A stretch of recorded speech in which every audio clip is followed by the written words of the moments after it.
السلام عليكم ورحمة الله وبركاته. إن الحمد لله نحمده ونستعينه ونستغفره ونعوذ بالله من شرور أنفسنا ومن سيئات أعمالنا. من يهده الله فلا مضل له ومن يضلله فلا هادي له، وأشهد أن لا إله إلا الله وحده لا شريك له، وأشهد أن محمدا صلى الله عليه وسلم عبده ورسوله. يا أيها الذين آمنوا اتقوا الله حق تقاته ولا تموتن إلا وأنتم مسلمون. يا أيها الناس اتقوا ربكم الذي خلقكم من نفس واحدة وخلق منها زوجها وبث منهما رجالا كثيرا ونساء، واتقوا الله الذي تساءلون به والأرحام إن الله كان عليكم رقيبا. يا أيها الذين آمنوا اتقوا الله وقولوا قولا سديدا يصلح لكم أعمالكم ويغفر لكم ذنوبكم، ومن يطع الله ورسوله فقد فاز فوزا عظيما. ألا إن أصدق الكلام كلام الله، وخير الهدي هدي محمد صلى الله عليه وسلم، وشر الأمور محدثاتها، وكل محدثة بدعة، وكل بدعة ضلالة، وكل ضلالة في النار. أما بعد، مرحبا بكم en cette soirée بإذن الله عز وجل. en cette soirée du mercredi 2 Rabi' al-Thani 1429 بإذن الله عز وجل de l'Hégire, ce qui concorde avec le 9 avril 2008 avec la personnalité de la musulmane, le livre du docteur Mohammed Ali al-Hashimi. Nous sommes, Inch'Allah Ta'ala, au 16e cours. Je vous rappelle très vite que nous sommes, Inch'Allah Ta'ala, au 4e chapitre. Nous sommes au 4e chapitre. Le premier chapitre, le deuxième chapitre, c'était son comportement vis-à-vis d'elle-même. Le troisième chapitre, c'est de ses pères et mères. Le 4e chapitre, où on est, c'est son comportement vis-à-vis de son mari. Aujourd'hui, Inch'Allah Ta'ala, le titre c'est elle ne divulgue pas les secrets de son mari. Elle ne divulgue pas les secrets de son époux. Avant cela, c'était quoi? Premièrement, on avait vu dans ce chapitre le mariage selon les principes de l'islam. Deuxièmement, la musulmane fait le bon choix de son futur mari. Troisièmement, elle est dévouée et prévenante envers lui. On l'a vu aussi. Quatrièmement, elle est bienveillante et déférente envers ses beaux-parents. Cinquièmement, elle lui exprime son affection et tient à le satisfaire. Sixièmement, aujourd'hui, Inch'Allah Ta'ala, j'attends que vous m'écriviez le titre, elle ne divulgue pas les secrets de son époux. Jazakallahu khair, barakallahu fik. طيب. بسم الله الرحمن الرحيم والصلاة والسلام على أشرف المرسلين. Vous m'écrivez, Inch'Allah Ta'ala, de temps en temps, numéro 1. Est réservé, ne divulgue pas les secrets de son mari et ne dévoile en aucun cas ce qui se rapporte à leur. Elle est censée s'élever bien au-dessus de ce niveau de vilenie propre aux personnes irresponsables et futiles. De par son statut, elle ne doit pas s'abaisser jusqu'à participer à des discussions méprisables où des femmes perdent leur temps et leur réputation en faisant de leurs secrets les plus intimes des sujets de conversation. À propos de ce genre de gens, le messager d'Allah alayhi salatu salam a dit: au jour de la résurrection, ceux qui auront le pire rang auprès d'Allah Azza wa Jal seront l'époux et l'épouse qui, après s'être livrés l'un à l'autre, divulguent leurs relations intimes. Hadith rapporté par Muslim. Voir Sharh Muslim, volume 8, page 10. Je répète le hadith tellement il est important. Qu'est-ce qu'il a dit? Au jour de la résurrection, ceux qui auront le pire rang auprès d'Allah Azza wa Jal, le pire rang, seront qui? Seront l'époux et l'épouse qui, après s'être livrés l'un à l'autre, divulguent leurs relations intimes. Na'oudou billah. Évoquer la vie intime de son époux à autrui est la pire forme de divulgation de secrets. Seules des personnes viles osent le faire. Ce comportement est strictement interdit par l'islam. Il existe des secrets appartenant certes à la vie privée du couple, mais dont le dévoilement est répréhensible sans être pour autant catégoriquement illicite. Néanmoins, les conjoints sont tenus à préserver tout secret entre eux, car cela représente une qualité de grande valeur qui ne peut être que bénéfique pour l'union conjugale. La tentation de divulguer les secrets d'autrui est un défaut quasi intrinsèque de la nature humaine. Ça se trouve même dans la nature humaine, le fait de vouloir divulguer les secrets. Seul le prophète, alayhi salam, en a été préservé. La tradition nous informe que même certaines épouses du prophète sallallahu alayhi wa sallam cédèrent à cette tentation, provoquant ainsi le mécontentement du messager d'Allah sallallahu alayhi wa sallam. Elle précise, c'est-à-dire la tradition, la sunna, précise qu'une fois, le prophète alayhi salam fit part à son épouse Hafsa ta'ala anhunna, d'où son mécontentement, tout contact avec elle durant un mois. À cette occasion, Allah Azza wa Jal révéla les versets suivants.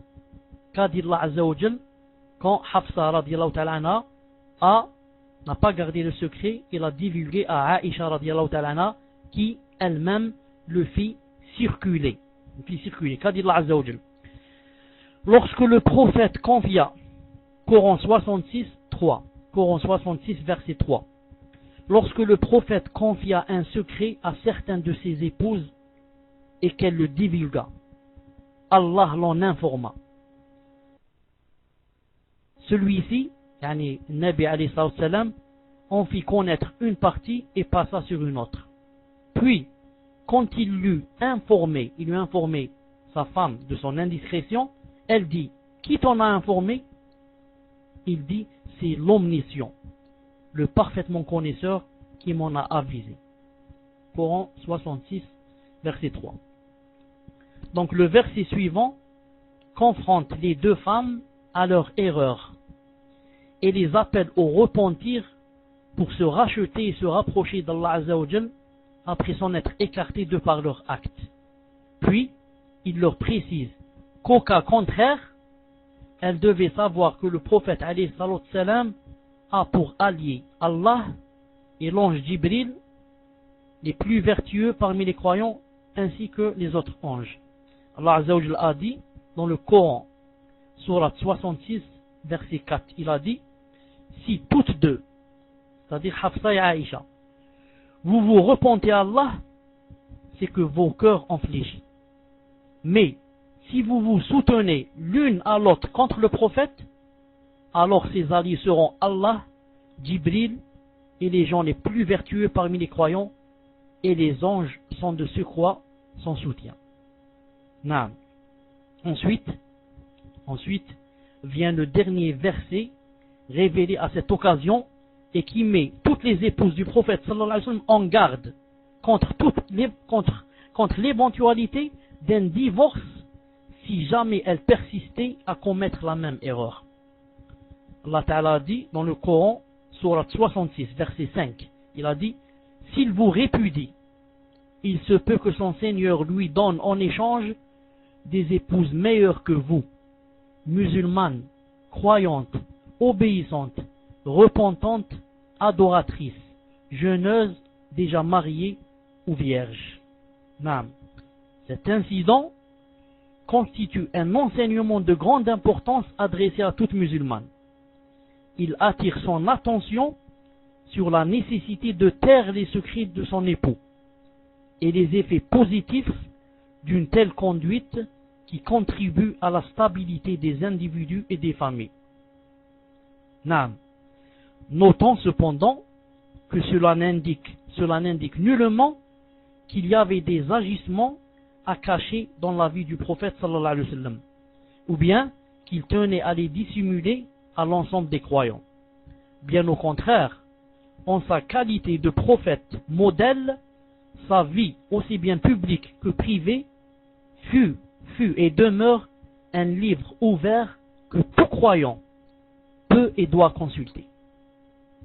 Des épisodes de sa vie, sallallahu alayhi wa sallam, sont exposés dans le Coran. D'autres, plus importants encore, sont relatés dans la Sunna, qui ne passe sous silence aucun détail, y compris ce qui pourrait être considéré comme faussement impudique ou relevant de la faiblesse humaine, et que les gens tiennent d'habitude à garder secret. Tout ce qui se rapporte à la vie quotidienne du messager d'Allah alayhi salam est exposé dans les textes, afin que les croyants l'imitent en se conformant à sa conduite et sachent distinguer le vrai du faux et la rectitude de l'égarement. C'est donc un grand bienfait qu'Allah Azza wa Jalla a accordé aux musulmans en faisant que la majeure partie de la bibliographie de leurs prophètes leur soit conservée. Conscient que la vie du messager d'Allah alayhi salam était exclusivement consacrée à transmettre le messager d'Allah, à transmettre le message d'Allah, et qu'elle représente la concrétisation vivante des enseignements de l'islam, ses compagnons radiyallahu ta'ala anhum ont transmis aux générations futures tous les détails concernant sa personne, ses épouses et sa famille. Grâce à eux, nous connaissons jusqu'à nos jours les moindres détails de la vie du prophète alayhi salam, car ils ont enregistré tous ces comportements de la vie quotidienne et nous les ont transmis. Qu'Allah Azza wa Jal les en récompense pour le bien de l'humanité. Allah a voulu que ces informations ajoutées à celles contenues dans le Coran soient enregistrées et conservées jusqu'à la fin du temps. Septièmement, elle le soutient et lui porte conseil. Septièmement, la musulmane soutient son mari et lui porte conseil.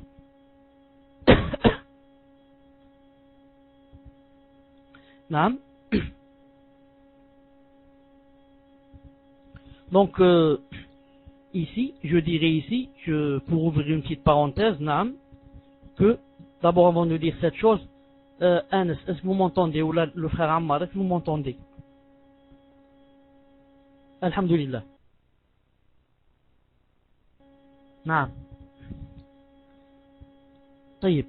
Je disais que donc les filles concernent ceux qui font cette chose. Et par malheur, justement, cette chose se trouve beaucoup chez les femmes. Les pieuses et les conscientes, celles qui sont avisées, ne font pas cette chose. Mais d'autres, qui sont toujours frivoles et qui aiment beaucoup parler de futilité, trouvent du plaisir à parler de cette chose et de ces choses devant d'autres sœurs ou bien devant d'autres femmes. Mais je sais que bi'idna ta'ala, la sœur la mustaqima, qu'on dit aussi la multazima, je sais que elle ne se permet pas de dire ces choses, ni de l'entendre des autres, car c'est l'un des grands péchés, car c'est un grand péché, mais il est permis par exemple à une femme comme à un homme de demander sur des choses intimes qui se passent entre couples, mais de demander par exemple à quelqu'un qui, si par exemple on est malade ou bien on est dans l'embarras ou bien on ne sait pas qu'est-ce qu'on doit faire, on lui demande si il a par exemple de l'expérience ou bien il a de la science pour nous guider et nous montrer ce qu'on doit faire. Surtout par exemple pour par exemple la nouvelle mariée ou bien le nouveau marié, qui par exemple se plaint de ne pas par exemple avoir son plaisir ou bien quelque chose comme ça, il est permis alors à la sœur de demander à une autre sœur, pas devant tout le monde, de lui demander en aparté, en tête à tête, voilà j'ai tel et tel problème, est-ce que vous avez quelque chose de dévoiler les secrets, c'est de dévoiler les secrets et non pas de poser des questions pour vouloir apprendre. Autre chose aussi, le fait que le prophète sallallahu alayhi wa sallam est interdit de divulguer les secrets intimes, cela n'empêche pas que lorsqu'on lui posait une question, même si elle était intime, et qui a un rapport bien sûr avec la législation, est-ce que c'est halal, est-ce que c'est haram, est-ce que c'est permis, est-ce que c'est pas permis, le prophète sallallahu alayhi wa sallam répondait. Mieux encore, il devait répondre, car il ne peut jamais sallallahu alayhi wa sallam cacher et taire quelque chose de la religion. Il ne pouvait jamais cacher quelque chose de la religion. Je donnerai ici deux exemples rapportés par Muslim. Deux exemples. L'exemple, si vous vous rappelez, je crois que même ces deux exemples, je les ai cités une fois. Mais ça ne fait rien. Zakir, فإن الذكرى تنفع المؤمنين. L'exemple où c'est cité qu'une fois, attendez, je cherche cet exemple, où est-ce qu'il est? L'exemple où il est cité dans Sahih Muslim qu'un homme est venu au prophète sallallahu alayhi wa sallam et il lui a demandé, il lui a dit comme ça: Ayuqabbilu as-sa'im, est-ce que celui qui fait le jeûne peut-il embrasser sa femme? Faqala, le prophète sallallahu alayhi wa sallam a répondu alors: Sal hadihi, il parlait de Salama.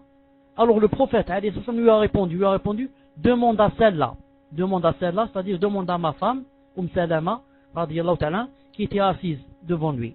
Il lui a dit: est-ce que celui qui fait le jeûne peut embrasser sa femme? Alors le messager d'Allah lui a dit: demande à celle-là, demande à Salama, radiyallahu ta'ala anhu. فأخبرته أنه صلى الله عليه وسلم يصنع ذلك. Et elle lui a répondu que le prophète sallallahu alayhi wa sallam faisait cette chose, c'est-à-dire tout en jeûnant, il pouvait embrasser.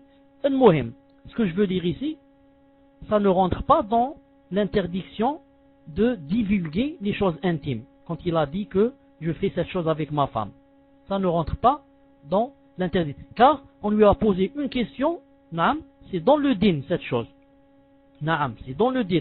On parlait de Siyam. Siyam, je fais le jeûne, est-ce que je peux embrasser?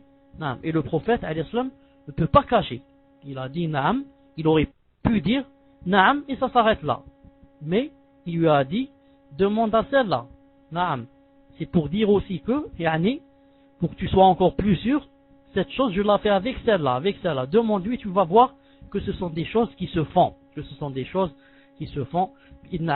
Ici, j'ouvre juste une autre parenthèse pour dire que ceux qui, Inch'Allah Ta'ala,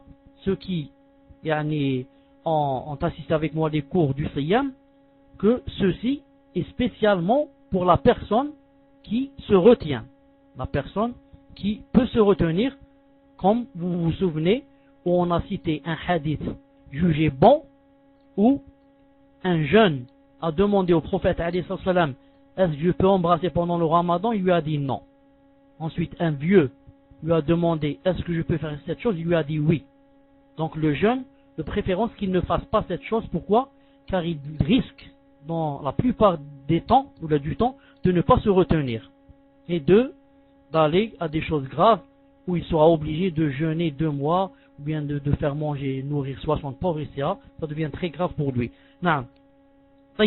Et je vais citer le deuxième cas où le prophète alayhi salam, on lui a posé des questions et il a répondu comme ça. Le hadith de Aïcha radiyallahu ta'ala anha, il est toujours dans Muslim, où un homme a demandé au prophète sallallahu alayhi wa sallam, il lui a dit, quand l'homme fait le rapport avec sa femme, ensuite c'est-à-dire il faiblit et ne continue pas jusqu'à la jouissance. Il faiblit et s'arrête. Il lui a dit: est-ce qu'il doit se laver? Et Aïcha radiyallahu ta'ala anha était assise et elle a écouté la question aussi. Qu'a dit le prophète sallallahu alayhi wa sallam?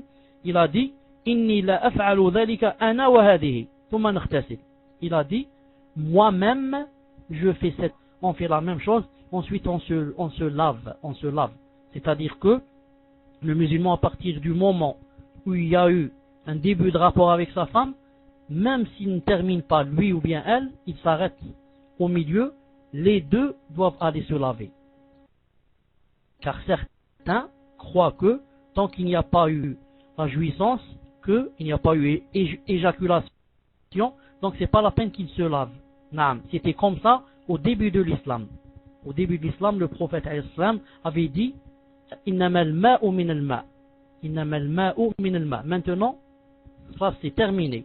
Maintenant il a dit quiconque s'assoit devant sa femme, s'approche d'elle, il commence la chose, khlas, il doit se laver, même s'il a atteint ce qu'il voulait ou n'a pas atteint. Ce que je voulais dire ici, c'est quoi? C'est que, remarquez, que le prophète sallallahu alayhi wa sallam, en disant des choses pareilles, n'a pas divulgué des secrets intimes. Mais il a montré qu'est-ce qu'il y a dans notre sharia. Sinon, les gens vont avoir beaucoup de problèmes s'ils ne savent pas s'il y a un ghusl ou bien il n'y a pas de ghusl dans des situations pareilles. Et enfin, pour terminer, en ce qui concerne ce point, je dirais que lorsque le prophète alayhi salam a dit que, lorsqu'il embrassait ou bien a dit qu'on pouvait embrasser pendant le ramadan, c'est, comme j'ai dit tout à l'heure, pour celui qui se retient, et c'est aussi pour celui qui, rien ne sort de lui. Rien ne sort de lui. S'il sort de lui, bien sûr, il doit refaire les ablutions à cause de la salat. À cause de la salat. Pas à cause du ramadan. C'est ensemble, tout ce qui leur permet d'y vivre pleinement est une loi inéluctable établie par Allah Azza wa Jal. L'homme ne peut se passer des efforts de sa femme et vice-versa. En cohésion avec cette loi universelle, l'islam a recommandé aux couples de s'entraider et de coopérer dans tous les domaines. C'est qui les perturbateurs? Anas, donne-moi les noms. Anas, donne-moi les noms. Jazakallahu khair. Anas ibn Malik, j'arrête un peu, que tu me donnes les noms, Inch'Allah Ta'ala. C'est qui? Bi'idna Ta'ala, les perturbateurs. Comme ça, je les mets sur la liste rouge. Ils ne pourront pas rentrer une autre fois dans le salon. Le temps que tu m'écris, Inch'Allah, je termine. Je disais, en cohésion avec cette loi universelle. Une seconde, Inch'Allah. En cohésion avec cette loi universelle, l'islam a recommandé aux conjoints de s'entraider et de coopérer dans tous les domaines pour mieux gérer leur vie commune. En effet, l'islam incite l'époux à aider son épouse autant que faire se peut. Je répète, en effet, l'islam incite l'époux à aider son épouse autant que faire se peut. Même le messager d'Allah, alayhi salatu wassalam, qui est l'exemple à suivre par la totalité des musulmans, aidait, selon Aïcha, radiyallahu ta'ala anha, ses épouses dans les tâches ménagères, jusqu'au moment où ils devaient sortir pour accomplir la prière en commun. Donc le prophète sallallahu alayhi wa sallam aidait ses épouses même dans les tâches ménagères, jusqu'au moment où ils sortaient pour accomplir la prière en commun. Et de même que l'homme musulman et sa femme, celle-ci aussi contribuait par ses actes, ses paroles ou ses opinions aux tâches qui incombent à son époux. Cette entraide s'est illustrée de façon claire le long de l'histoire musulmane. En la consultant, on apprend que la femme participait au combat côte à côte avec l'homme. Elle donnait à boire aux assoiffés, soignait les blessés et encourageait les combattants à résister sur les champs de bataille. Certaines croyantes participèrent même au combat avec bravoure et firent alors preuve de résistance quand les hommes supposés héros ont pris la fuite. Ces engagements, une seconde, Inch'Allah. Je disais, ces engagements sincères de la part de la femme eurent lieu à l'époque même du messager d'Allah, alayhi salam. et firent l'objet de son approbation et de son éloge, comme nous l'avons mentionné un jour si vous vous rappelez. La participation de la femme musulmane à la vie publique pour soutenir l'homme ne se limitait pas aux expéditions militaires. Durant les périodes de paix, elle lui a apporté aussi son soutien sous forme d'avis judicieux, d'encouragement en cas de peine, de nasiha et d'appui dans les situations difficiles. C'est là que on sent c'est quoi la femme. Surtout que lorsque l'homme a des problèmes, il la trouve, masha'Allah, elle est là devant lui comme un pilier. Et vice versa. Et elle le trouve, il est là comme un pilier dans les moments les plus difficiles. Dans les moments les plus difficiles, il est là et elle est là pour qu'ils se secondent et s'entraident et s'assistent. L'histoire nous informe qu'un bon nombre de personnalités musulmanes illustres consultaient leurs femmes et se fiaient à leurs avis. Le messager d'Allah recourait sur certaines affaires à l'avis de Khadija ou bien Salama et Aïcha radiyallahu ta'ala anhunna jami'an. Ce fut également le comportement de Abdullah ibn Zubayr avec sa mère Asma et le comportement de Al-Walid ibn Abdul Malik avec son épouse al-Banin, ou bien Harun Rashid avec sa femme Zubayda, et d'autres encore, car les exemples ne manquent pas à ce sujet. Une musulmane avisée doit prendre conscience de l'importance qui lui est attribuée dans sa vie de couple. Elle doit assumer ses devoirs d'épouse envers son époux en lui manifestant tout ce qui est comme ses désirs et ses sentiments, pour contribuer à renouveler son énergie et lui permettre ainsi d'accomplir sa mission dans la vie. Elle ne doit, par conséquent, épargner aucun effort pour le conseiller, le soutenir, l'encourager et le consoler. La première femme à s'être convertie à l'islam, Khadija bint Khuwaylid, radiyallahu ta'ala anha, la mère des croyants, qu'Allah l'agrée, est un exemple idéal que devrait suivre toute musulmane soucieuse d'influer positivement sur la vie de son époux. Le récit que nous allons faire illustre à quel point elle a soutenu le messager d'Allah sallallahu alayhi wa sallam lorsque pour la première fois il reçut la révélation. Bukhari et Muslim, en effet, rapportent que Aïcha, qu'Allah azza wa jalla l'agrée, elle a dit, à son début, la révélation au messager d'Allah, alayhi salatu salam, prit la forme de songe pendant son sommeil et se confirmait dans la réalité. Chacun de ces songes se réalisait de façon semblable à la clarté de l'aurore.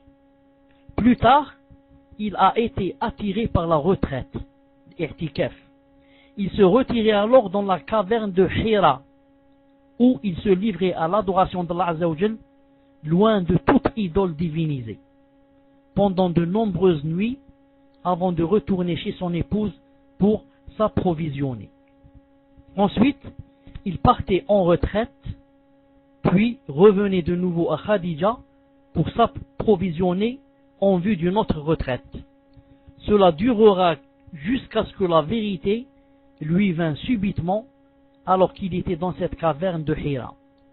L'ange de la révélation Jibril alayhi salam vint à lui et il lui a dit, lis.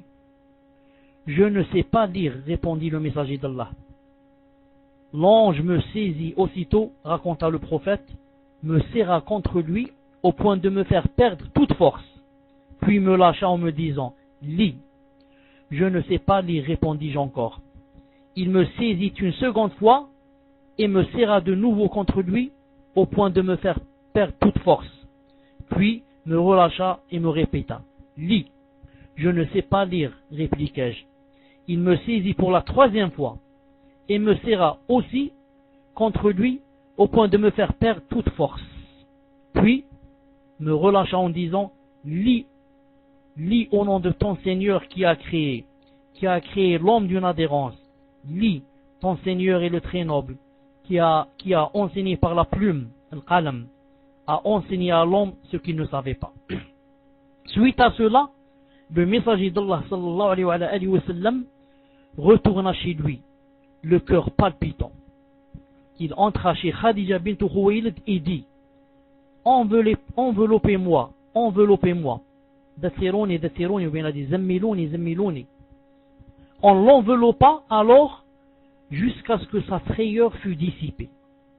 Il dit ensuite à Khadija: oh Khadija, qu'est-ce qui m'arrive? Il lui raconta ce qui lui était arrivé, puis il ajouta: j'ai eu peur pour ma propre personne.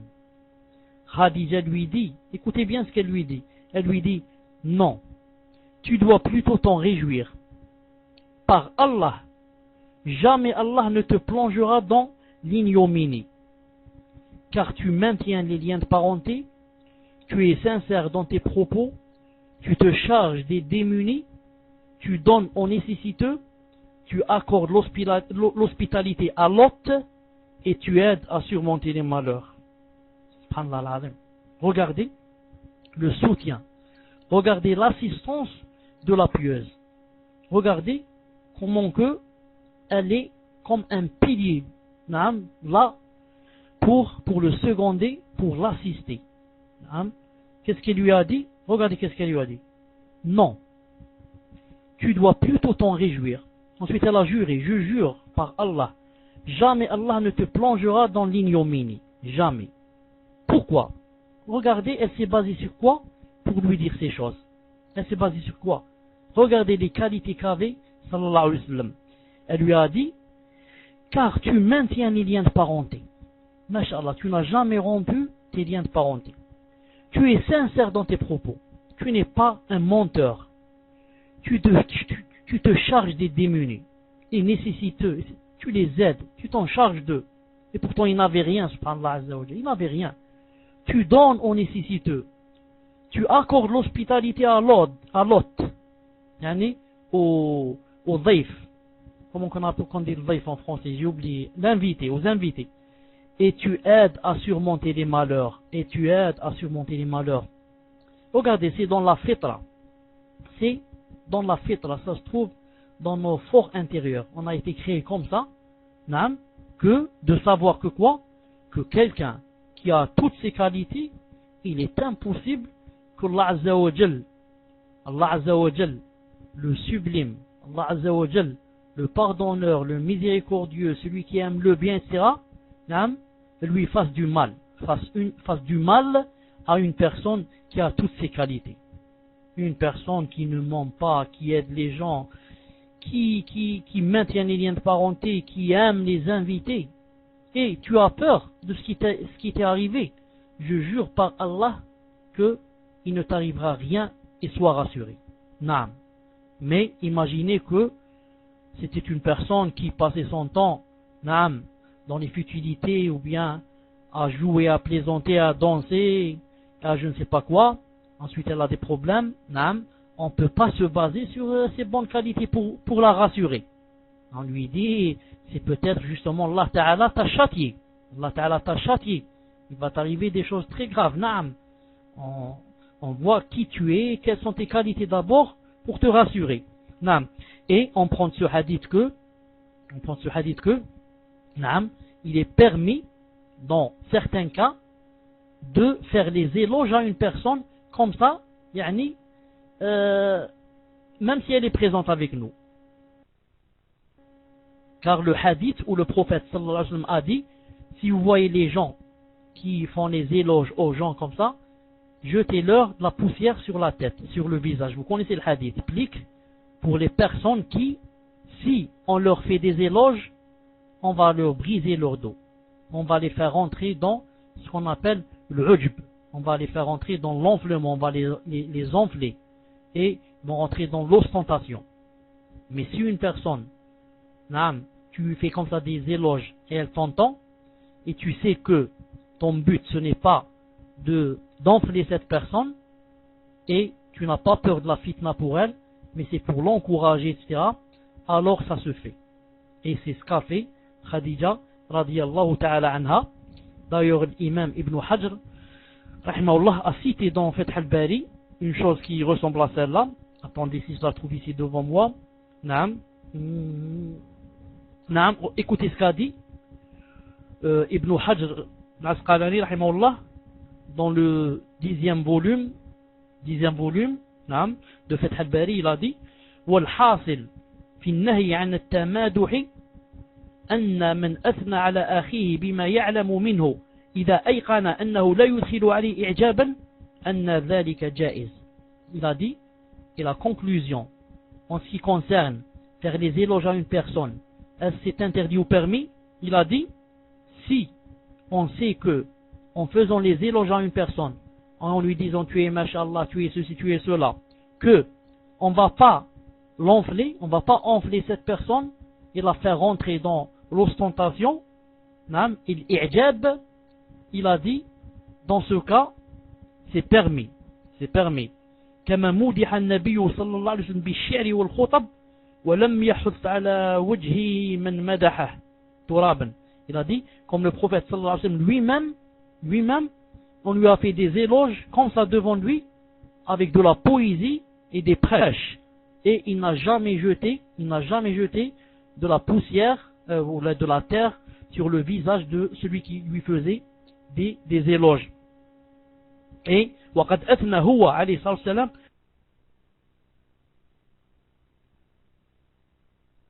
على غير واحد من صحابة في وجهه. Et lui-même, le prophète sallallahu alayhi wa sallam, qui nous a interdit de faire l'éloge, lui-même a fait des éloges à plus d'une personne, fait des éloges et l'a assisté et l'a secondé dans ce moment difficile où il avait vraiment besoin d'être assisté. Ensuite, elle l'emmena chez Waraqa ibn Nawfal, ibn Asad, ibn Abd al-Uzza. Cet homme, qui était le cousin paternel de Khadija, avait embrassé le christianisme dans la période pré-islamique. Il savait écrire en arabe et il écrivait l'évangile en arabe de manière sublime qu'Allah Azza wa Jal voulait. À cette époque âgée, il avait déjà perdu la vue. Alors Khadija lui dit, ô mon cousin, écoute le fils de ton frère, c'est-à-dire le prophète sallallahu alayhi wa sallam. Ô fils de mon frère, dit Waraqa, qu'as-tu vu? Qu'est-ce qui s'est passé exactement?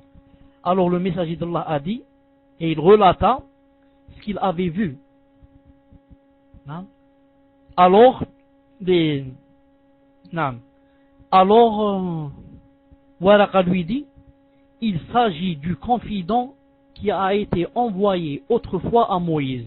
Il s'agit du confident qui a été envoyé autrefois à Moïse. Hélas, si seulement j'étais jeune, que je ne voudrais être encore vivant au moment où ton peuple te chassera. Je ne voulais pas où ton peuple te chassera. Vont-ils me chasser, Vont-ils me chasser?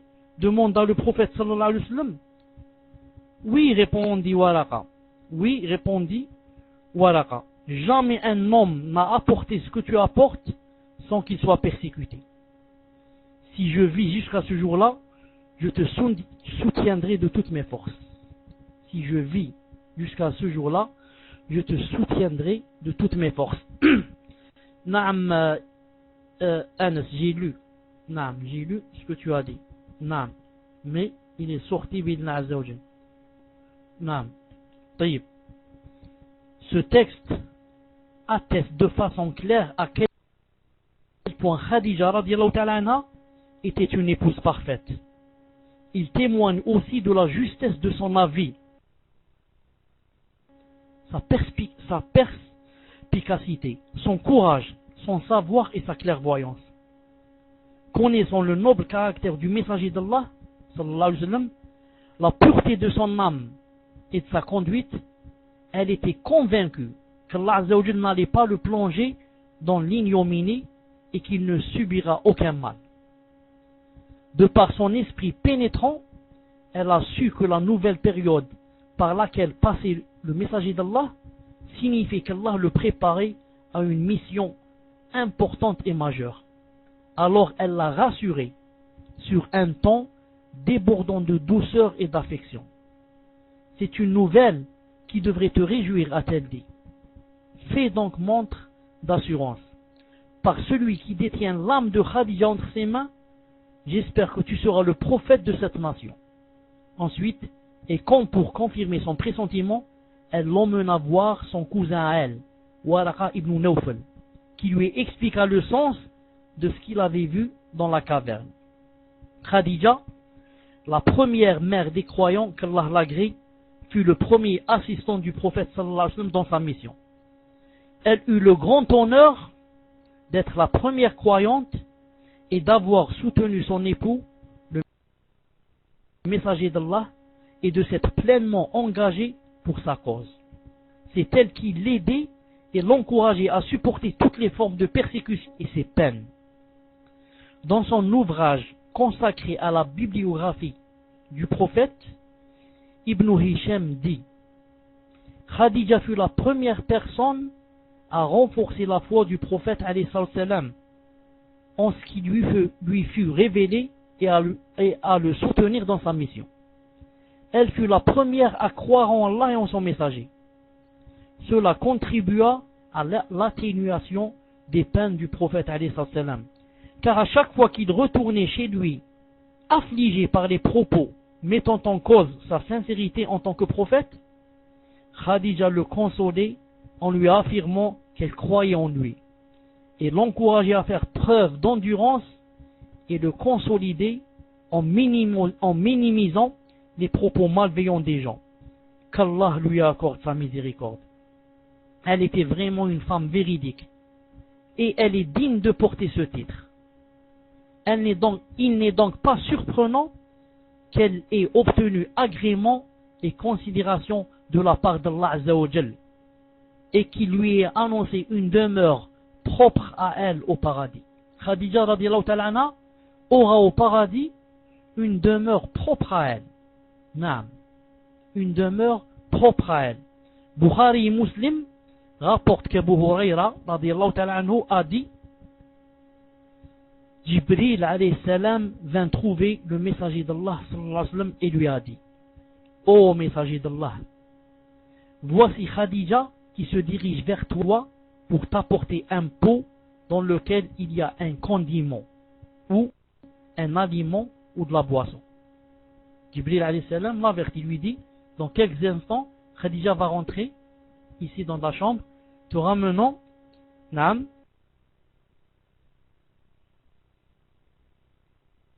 un pot dans lequel il y aura un aliment ou de la boisson. Alors quand elle arrivera chez toi, transmets-lui, te passe le salam, ainsi que le mien, ainsi que mon salam, et annonce-lui aussi qu'elle aura dans le paradis une maison de perles creuses où elle n'entendra aucun vacarme et ne ressentira aucune fatigue. Rapporté par Bukhari Muslim. Naam. Que lui a dit entre autres Jibril alayhi salam: à part que Allah Azza wa Jal t'a préparé une demeure à toi seul dans le paradis, une maison de perles creuses, à part cela, le Seigneur Azza wa Jal te passe le salam, et n'oublie pas au messager d'Allah de lui passer aussi mon salam. Imaginez cette chose, si c'était imaginable. Imaginez cette chose.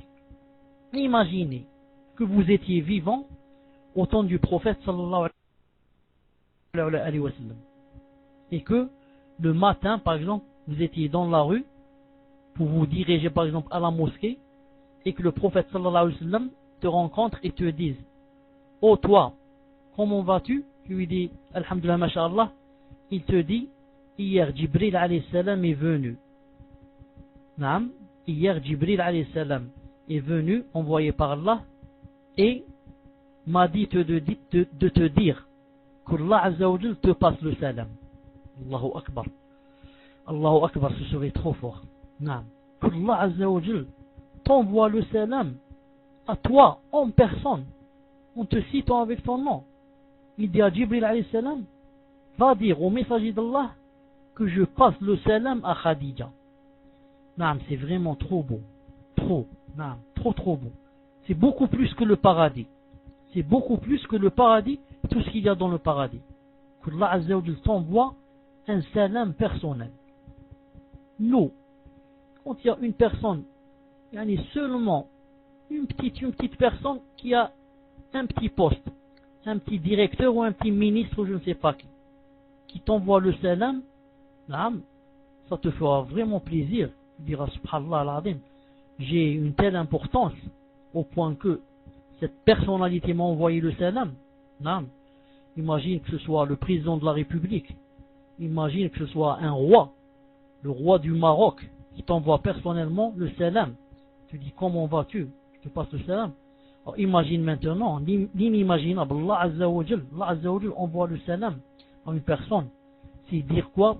C'est dire quel est son statut et quel est le rang de cette femme demain chez Allah Azza wa Jal, demain devant Allah Azza wa Jal.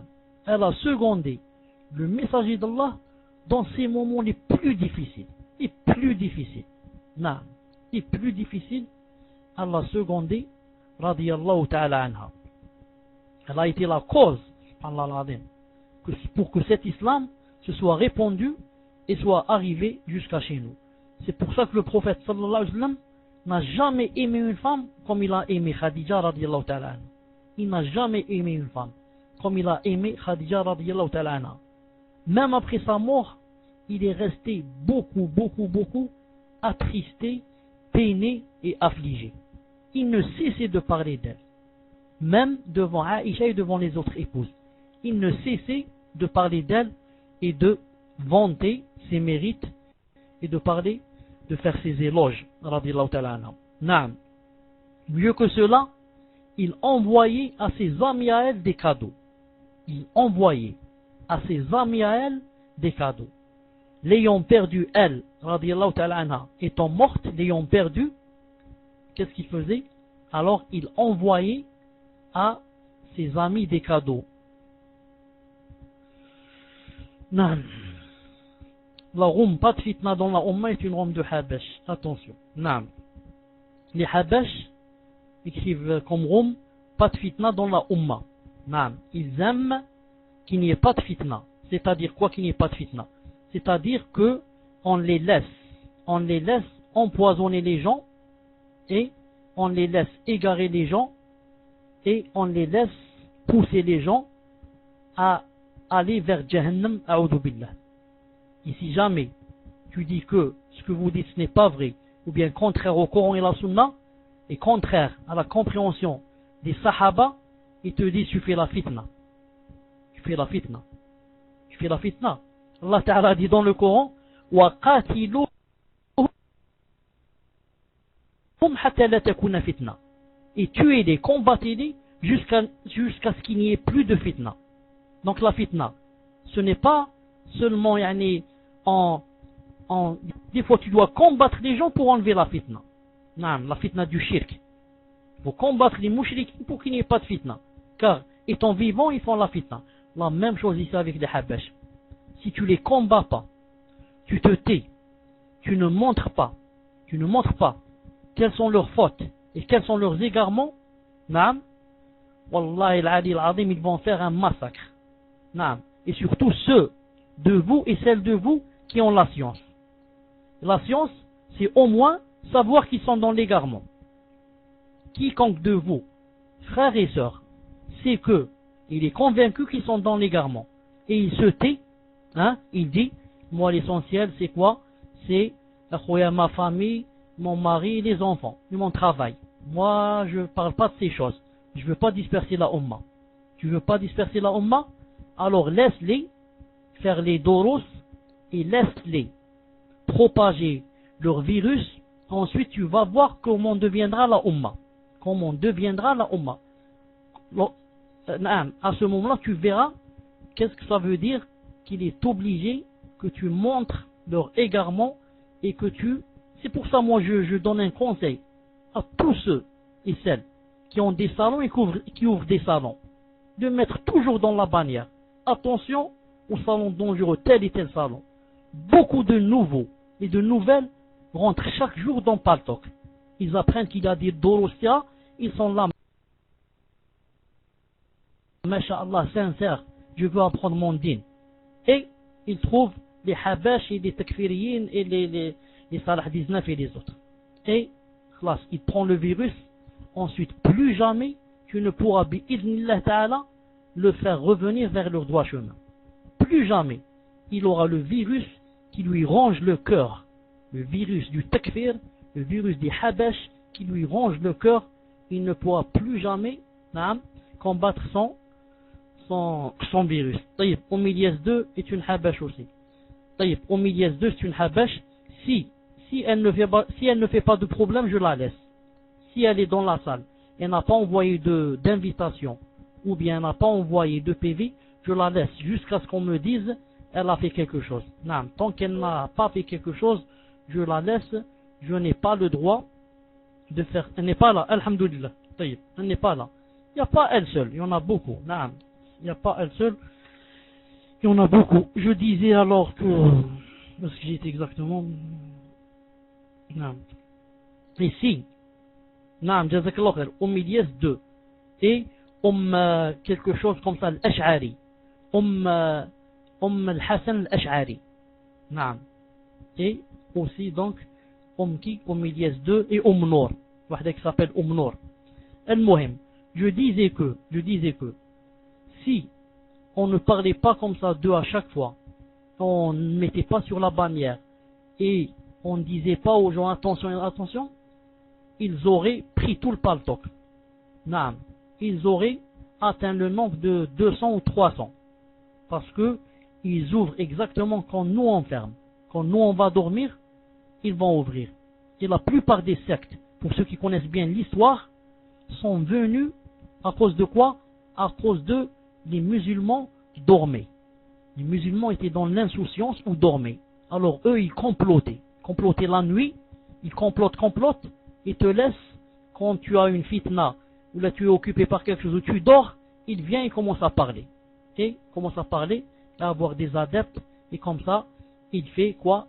Il fait des sectes, de nouvelles sectes. Naam. Taïb, autre chose je voulais dire aussi ici dans les Habash hado. Allah yahdihum. Je voulais dire Naam. D'ailleurs eux, taïb, une seconde, eux, si vous avez remarqué aussi une chose, eux maintenant, tellement ils sentent que ce qu'on dit et ce qu'on fait est difficile pour eux, est mauvais, qu'est-ce qu'ils sont en train de faire maintenant? Ils essayent eux aussi de nous. Si vous avez remarqué tout à l'heure, il y avait 3 salles spécialement qui portaient mon nom. 3 salles qui portaient mon nom. Tchalabi, il ne faut pas écouter, Tchalabi c'est un menteur, et Tchalabi je ne sais pas quoi, la 3e.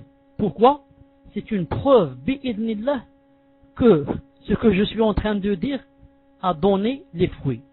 Que ce que je suis en train de dire et ce que je dis, qu'il leur fait mal. Si ça n'avait pas fait mal, ils n'auraient pas fait cela. Faisant cela, je m'en réjouis et je dis alhamdoulilah. Ça veut dire que ce que je fais, bi'idnillah ta'ala, ça marche. Et qu'ils ont senti le couteau dans le cœur. Le couteau de la sunna. Dans le cœur de la bid'a. Bi'idnillah ta'ala. Taïb. Maintenant, autre chose.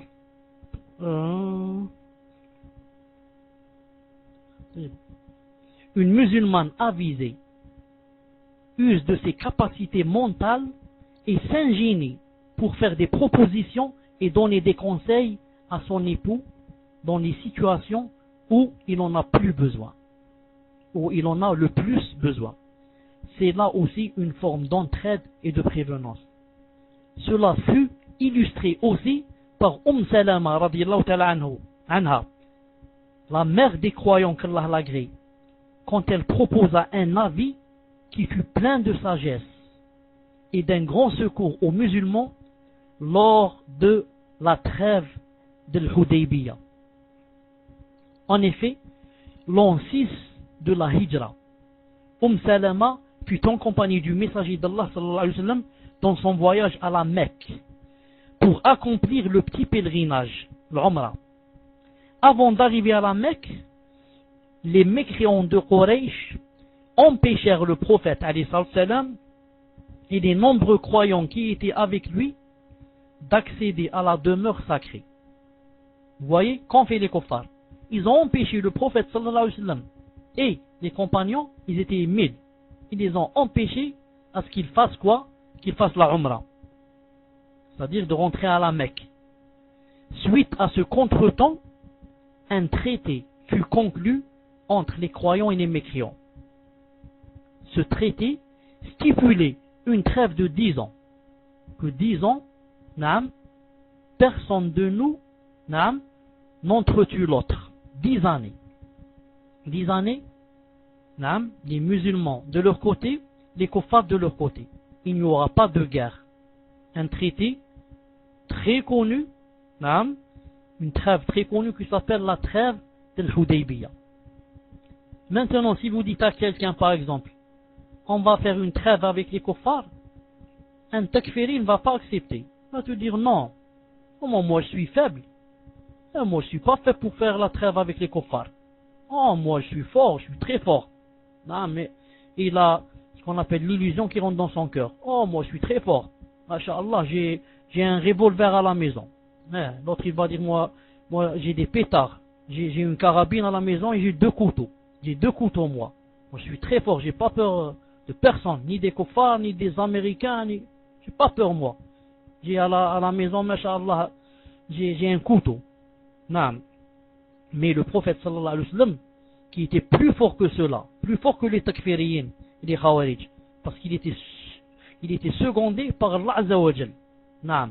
Malgré cela, a vu que il était de la grande sagesse quand on est faible et que l'ennemi est fort et bien préparé, il est de la grande sagesse de ne pas rentrer avec lui dans quoi? Dans la guerre, dans la bataille. J'attends que je me fortifie. J'attends que je sois fort. Comme ça, si je lui fais la guerre, je lui donne un coup, il est KO par terre. Un seul coup, il est KO, il est exterminé. Mais je ne rentre pas quand je suis faible et lui il est fort. D'ailleurs, les versets, vous les écouterez, où auparavant c'était permis à un musulman, c'était pas permis, c'était interdit à un musulman de fuir devant combien? Devant 10 adversaires, kuffar. S'il y a 10, tu n'as pas le droit de fuir. S'il y a 11, tu as le droit. Ensuite, c'est devenu combien? C'est devenu 2 seulement. S'il y a 2 kuffar, tu résistes. Tu n'as pas le droit de t'enfuir. S'il y a 3, tu as le droit. Pourquoi? Parce que c'est une chose que Allah nous a allégé.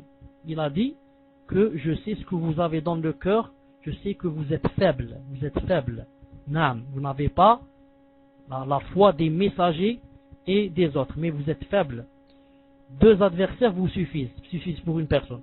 Donc le prophète sallallahu alayhi wa sallam a fait cette trêve très importante. Et lorsque le grand savant, le grand éminent, érudit savant, alayhi rahmatullah, Cheikh Mohammed Nasruddin Albani, rahimahullah, Cheikh Al-Albani, rahimahullah, lorsqu'il a préconisé aux musulmans, de faire la trêve avec les juifs. Il a dit, faites la trêve avec les juifs. Ils sont plus forts que vous. Ils sont secondés par les États-Unis et d'autres. Les juifs, ce sont qui? Ce sont la queue des États-Unis. Les États-Unis, imaginez les États-Unis, un chien. Et ça manque la queue. La queue, c'est qui? C'est les juifs, c'est Israël. Ceux-là, ce sont la queue des États-Unis. Ils sont aidés de toutes les armes, de tout l'argent, ils ont tout. D'ailleurs, c'est pour ça qu'ils font ce qu'ils veulent. Est-ce qu'un juif pouvait faire ça s'il n'y avait pas les États-Unis derrière lui? Tout le monde sait que non. Cheikh Al-Albani a dit, faites la trêve. C'est mieux pour vous les musulmans. Jusqu'à ce qu'Inch'Allah vous vous renforciez. Vous construisez des usines pour les armes. Vous ayez des fusils, des ceci, des cela. Ensuite, Inch'Allah Ta'ala viendra le hadith où il est dit que le musulman combattra le juif jusqu'à ce qu'il se cache derrière un arbre. Il va fuir et se cacher. Il se cache comme la poule. La poule qui voit le chacal. Il a dit, ils vont se cacher derrière les arbres jusqu'à ce que l'arbre dise aux musulmans, ô musulmans, viens tuer le juif, il est caché derrière moi. Alors les takfiriyoun en rient. On dit l'Albani le peureux. Al-Albani comme il a peur, c'est une poule, Cheikh Al-Albani. Il a dit on fait la trêve. Et les juhal, les analphabètes ne savaient pas, ils n'ont jamais lu la sira du prophète sallallahu alayhi wa sallam et qu'il avait lui-même fait la trêve avec les kuffars pendant 10 ans. Lui-même, le prophète sallallahu alayhi wa sallam a fait la trêve 10 ans avec les kuffars. Et les kuffars, qu'ils soient polythéistes ou juifs ou bien chrétiens, ça ne m'intéresse pas. L'essentiel sont des kuffars. Non. Et je suis sûr et très sûr que si, non, je suis sûr que, non, je disais qu'il se cachait derrière l'arbre et derrière les cailloux aussi. L'arbre, non, il a cité l'arbre. Et l'arbre s'appelle Gharqad. L'arbre s'appelle Gharqad, que les juifs sont maintenant en train de planter. Non, je disais que, je suis sûr, et archi sûr, bi'idna ta'ala, que si les takfiriyoun étaient vivants, les takfiriyoun de nos jours étaient vivants au temps du prophète sallallahu alayhi wa sallam, comme Abu al-Hassan de Bruxelles, ou bien Salah 19 de Paris, ou je ne sais pas où il habite, je suis sûr qu'ils auraient dit au prophète sallallahu alayhi wa sallam, pourquoi tu as fait la trêve? Non, on ne fait pas la trêve nous. Nous on est des courageux. Pourquoi toi tu es un peureux, tu fais la trêve? Nous on est des courageux. Subhanallah al-Azim. Subhanallah al-Azim. Taïb. Je disais, durant cette trêve, on deux attaques de part et d'autre. Regardez ce que stipulait aussi ce traité, subhanallah al-Azim. Regardez ce traité, qu'est-ce qu'il stipulait aussi? Le traité stipulait aussi que quiconque se convertissait à l'islam et rejoignait Muhammad sallallahu alayhi wa sallam à Médine, sans l'autorisation de son tuteur, devrait être refoulé. Naam, personne ne vient ou ne va vers Muhammad alayhi wa sallam des kuffars pour dire quoi? Je suis musulman. Il n'a pas le droit. Si jamais il vient chez lui le refouler, comme quoi? Comme condition bi'idna azza wa jalla. C'est une condition. Quiconque de nous, des kuffars, s'il vient vers vous, vous devez le refouler. Par contre, les Qurashites avaient le droit, les kuffars avaient le droit d'accueillir ceux qui quittaient l'islam, si jamais le quittaient, et partaient vers eux. Vous voyez, subhanallah, vous voyez cette injustice dans ce traité. Ça paraît que c'est injuste, ça. Le kuffar, les kuffars, naam, s'il y a un kafir qui va vers le prophète islam, on doit le faire revenir vers les kuffars. Mais si un musulman quitte l'islam et va vers les kuffars, on l'accepte. On ne le rend pas aux musulmans. Subhanallah al-Azim. Il stipulait aussi que quoi? Que les musulmans n'avaient pas le droit de faire la Umrah, le petit pèlerinage, cette année. Naam. C'est écrit que c'est interdit, vous, Mohammed et vos amis, vos compagnons, c'est interdit de faire la Umrah. Revenez chez vous, il n'y a pas de Umrah. Subhanallah al-Azim. Et le prophète islam a signé ce traité. De par sa clairvoyance, alayhi salatu salam, et l'orientation qu'Allah lui a accordée, le messager d'Allah savait que ce pacte, dont le texte semblait léser les musulmans, ce pacte constituait un bienfait immense et une victoire éclatante au profit de l'islam et de ses adeptes. Cependant, à la lecture du traité, les compagnons furent profondément choqués. Ils estimèrent qu'il était injuste à leur égard et qu'il les lésait dans leurs droits, alors qu'ils avaient le dessus plus fort que leur adversaire. Ces sentiments de remontrance furent exprimés par Omar ibn al-Khattab radiyallahu ta'ala anhu de manière signifiante. On rapporte qu'à cette occasion, Omar ibn al-Khattab à la rencontre d'Abu Bakr Siddiq et lui dit, qu'est-ce qu'il lui a dit? Ya Abu Bakr, ô Abu Bakr, le prophète alayhi salam n'est-il pas le messager d'Allah? Abu Bakr répondit sans aucun doute. Taïb. N'est-ce pas nous les musulmans? Réponse, certes oui. N'est-ce pas eux les kuffars, les polythéistes? Certes si. Pourquoi donc accepter l'humiliation? Pourquoi donc accepter que l'humiliation atteigne notre religion? Et là, Abu Bakr Siddiq le mit en garde contre ses propos en disant: Ô Omar, conforme-toi à ses ordres. J'atteste qu'il est le messager d'Allah. J'atteste qu'il est le messager d'Allah. Alors, Omar répliqua: moi aussi j'atteste qu'il est le messager d'Allah. Omar alla ensuite voir le messager d'Allah sallallahu alayhi wa sallam et réitéra devant lui les mêmes questions qu'il avait posées à Abu Bakr. Mais quand il dit: pourquoi donc accepter que l'humiliation atteigne notre religion?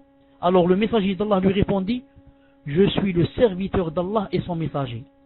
Je ne désobéirai à aucun de ses ordres. Je ne désobéirai à aucun de ses ordres. Et Allah Ta'ala ne me délaissera pas. Allah Ta'ala ne me délaissera pas. À ce moment-là, Omar ibn Khattab réalisa qu'il s'était trompé en s'empressant de manifester son opposition au traité conclu. Plus tard, il dira: à cause de ma prise de position et des propos que j'ai prononcés à cette occasion, et pour me racheter, je n'ai cessé depuis de multiplier les prières surrogatoires, de jeûner et d'affranchir des esclaves, au point de considérer que cela aura été bien pour mon bien. Pour revenir à Salama, soulignons qu'après la conclusion de ce traité, le messager d'Allah ordonna à ses compagnons de faire le sacrifice rituel et de se raser la tête. Il le répéta à 3 reprises, mais personne d'eux n'exécuta. Personne d'eux ne voulut alors se raser la tête. C'est ici que vient, à point nommé, la contribution Salama. Alors quand le prophète sallallahu alayhi wa sallam se retira auprès d'elle, peiné, affligé, comment? Je leur ai demandé de se raser la tête, ils n'ont pas fait. Pourquoi ils n'ont pas fait? Ils voulaient bien sûr faire la Umrah. Ils ont dit: on se rase pas, il faut qu'on fasse la Umrah. Pourquoi les kuffars nous empêchent? Alors, il relata à Salama la réaction de ses compagnons à son ordre.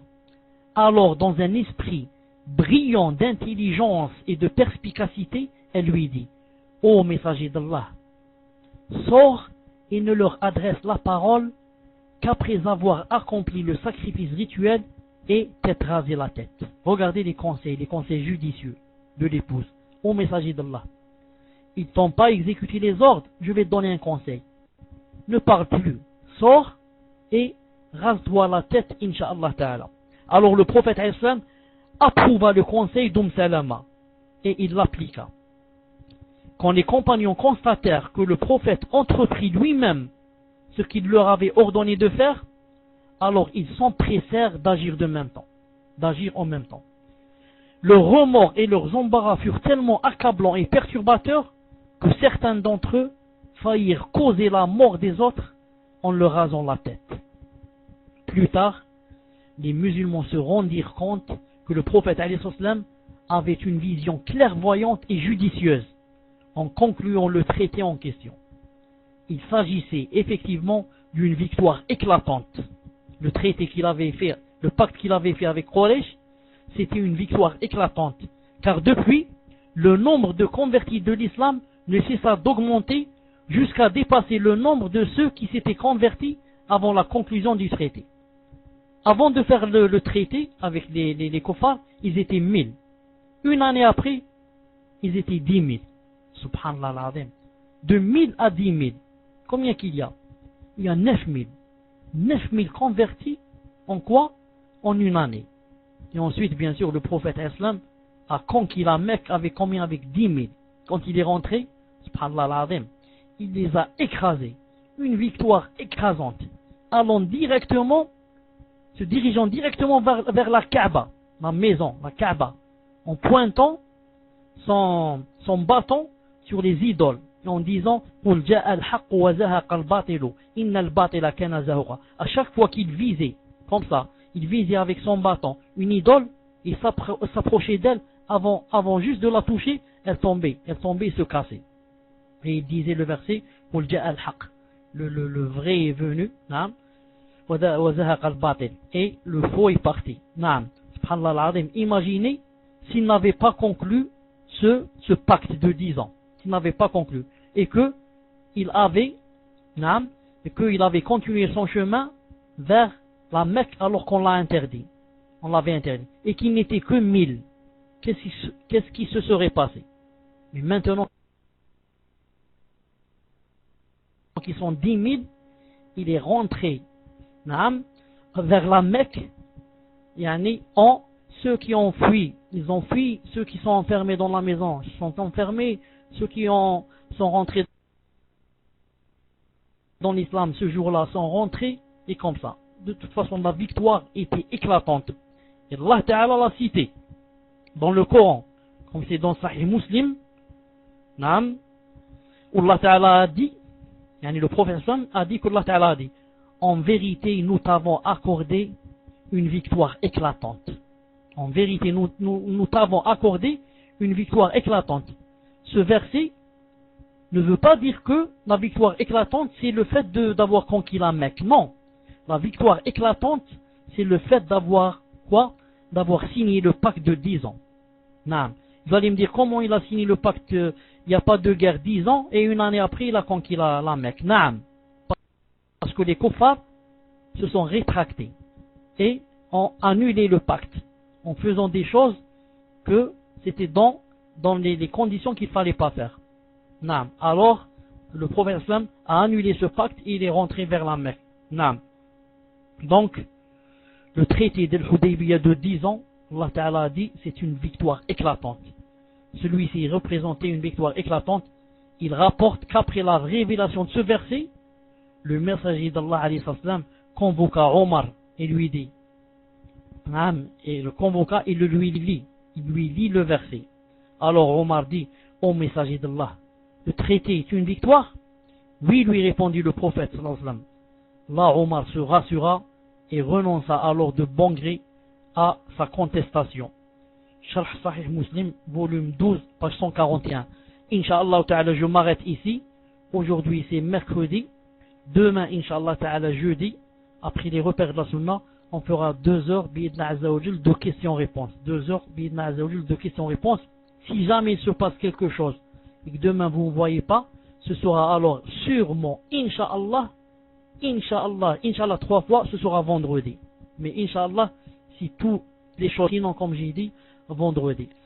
سبحانك اللهم وبحمدك أشهد أن لا إله إلا أنت أستغفرك وأتوب إليك بارك الله فيكم جميعا وآخر دعوانا الحمد لله. Demain il n'y a pas de cours dans les repères de la Sunna Inch'Allah. C'est bien. Alors demain Inch'Allah ta'ala on va commencer un peu tôt. Jazakallahu khayran Ammar. Jazakallahu khayran. Barakallahu fik. Assalamu alaikum wa rahmatullahi wa barakatuh.